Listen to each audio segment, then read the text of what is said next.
Ma'am, it's now the 20th Congress. Will the House comply with the impeachment court's second requirement, yung pong certification, na willing and interested pa rin ang House to pursue the impeachment? Well, nag-start today yung terms ng mga members ng House of Representatives under the 20th Congress, pero yung actual na opening ng 20th Congress ay hindi pa nangyayari.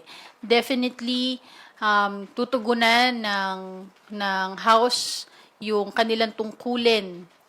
Natugunan na rin ang House ang kanilang tungkulin sa proseso ng impeachment sa pag-transmit. Nasa prosecution panel na yung kumpleto pa ng iba pang mga kailangan isumite dun sa orders ng Senate. Sinabi naman na din ng members ng House Prosecution Panel na dun sa mga orders ng impeachment court, susundin naman nila sa tamang panahon. Ma'am, yung sa election po ng prosecutors, do you know the timetable?